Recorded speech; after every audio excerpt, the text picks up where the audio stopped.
Bon mercredi à tous, j'espère que ça va bien. Petit recap de la journée. J'ai pas pu vraiment trader un matin, j'étais dehors à la job, en train de déneiger des chars pendant 3 ans et demi. J'ai eu le temps de prendre un trade, mais finalement j'ai closé assez vite parce qu'il allait pas de mon bord. Fait que c'était HBRM. On va commencer avec lui. HBRM.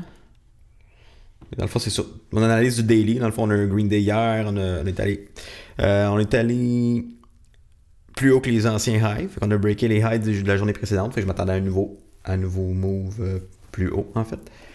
Fait qu'on a gap up. On n'a pas un gap up, mais on est allé plus haut ce matin. On est revenu pour retest ici. Fait que je suis rentré ici. Quand j'ai vu que le level 2, là, il s'accumulait, là, on avait comme 18 millions sur le bid, puis comme 700 000 sur le as. Je suis rentré, puis finalement, le bid, il s'est fait complètement manger. Ça a redroppé. Moi, dans le fond, mon stop, il était quand même loin, là.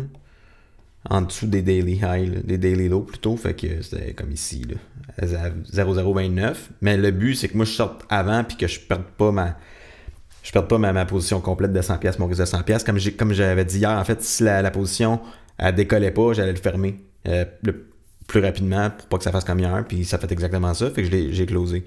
Et c'est pour une perte de 10$, fait que c'est vraiment pas une grosse affaire, rentrer à 41, partir à 40 pour une petite perte de 10$. Quand mon risque il était de 100$ à la base, fait que je coupe mes pertes rapidement, fait que ça l'aide beaucoup. Par la suite, j'ai pris HITI, mais ça c'est vraiment pour plus du moyen long terme. Ici, en tout cas, fait que c'est ça, je vais le laisser.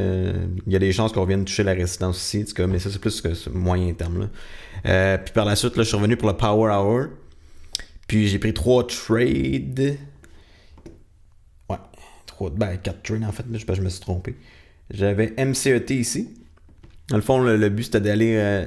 On a breaké les highs ici pour aller idéalement par la suite. Là, dans le fond, c'est un first day runner. Fait qu'idéalement, on veut le pogner à la fin dans un breakout des highs pour le garder en totalité ou en partie pour le gap up le lendemain matin. Souvent, il y a des gap up puis il y a un autre run pour un second day.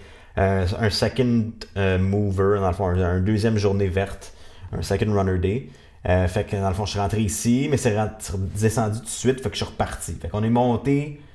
Je suis rentré à 55, je suis sorti à 55. Fait que break-even là-dessus. Par la suite, je suis re-rentré ici pour un break qu'on n'a pas fait encore. Fait que je suis rentré à 6, je suis sorti à 59. Fait que j'ai perdu 10$ là. Puis là, finalement, on a fait un high là. On est revenu pour le breaker. Là, je suis rentré là, 65. Je voulais être filé à 70. Je m'étais mis ma limite à 70. Je n'ai pas été filé. Fait que finalement, je suis sorti à 68 pour un petit peu plus la moitié de ma position. J'ai bank 24 là-dessus. Puis là, il me reste encore 45 000 shares pour demain. Fait que demain, à l'open, il y a quand même des chances fortes qu'on ait soit un gap up ou un autre run. Fait que je garde une partie de la position pour voir si je peux faire un petit peu plus de profit là-dessus. Par la suite, il y avait APYP plutôt. Un petit peu le même move. Fait que ici, pour le break des HFD, fait que je suis rentré ici à 80.084. On est monté. On est redescendu. Fait que là, dans le fond, mon stop loss était ici. Ici, je voulais vendre à 79. Finalement, j'ai acheté. Je me suis trompé. J'étais allé trop vite. J'ai fait Enter. Je suis rentré avec 50 000 shares. Puis là, j'étais quand même un petit peu chanceux parce que ça a augmenté. Fait que je suis parti avec une perte de, je pense, c'est 15. Ouais, 15$. Fait que c'est quand même pas super, là. Fait qu'une erreur qui tombe positive, là, mais bon, est-ce que... Mais en énorme, mes pertes sont pas énormes. Fait qu'aujourd'hui, ça me fait un plus 71, en fait, avec ARBKF que j'ai closé. Une autre partie. Hier, dans le fond, moi, je suis rentré là ici, comme j'ai dit hier. J'ai closé la moitié hier pour un profit de 202. J'ai reclosé une autre partie tantôt ici. Dans le fond, on faisait genre un genre de triangle. Je me suis dit, si on baisse en bas de tout ça, je vais vendre la moitié qui me reste. Fait que j'ai closé la moitié pour un 82 de profit. Puis il me reste encore la moitié. Fait que là, on est allé encore breaker les high of day. On est closé au high, fait que demain, il risque d'avoir un autre gap up. Je sais vraiment pas c'est quand que ça va se finir cette affaire-là, mais les 30 shares qui me restent, honnêtement, je vais les laisser pendant un petit bout, là, dépendamment de ce que ça veut aller. C'est un RBKF, dans le fond, c'est une compagnie de blockchain, c'est des farms de mining Fait que ça va suivre le hype du Bitcoin, en fait. En ce moment, le Bitcoin est super fort. Fait que ce genre de compagnie-là, ça peut vraiment augmenter assez brutalement. Là. Fait que je vais garder mes 30 shares qui restent. Là. Si ça va à 10$, tant mieux, 20$, whatever. Si ça redescend, c'est sûr, le but, ce serait de...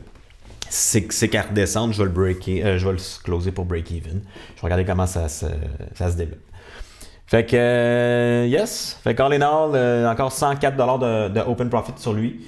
Puis demain, je suis en congé, fait que je vais pouvoir day trade là, toute la journée, en espérant que ce soit une autre journée green. Fait qu'une autre journée green aujourd'hui, fait que ça continue le streak. Fait que super content de ça. Fait que j'espère que pour vous ça a bien été. Fait qu'on se revoit demain pour un autre recap en espérant d'être dans le green. Donc merci, bonne soirée.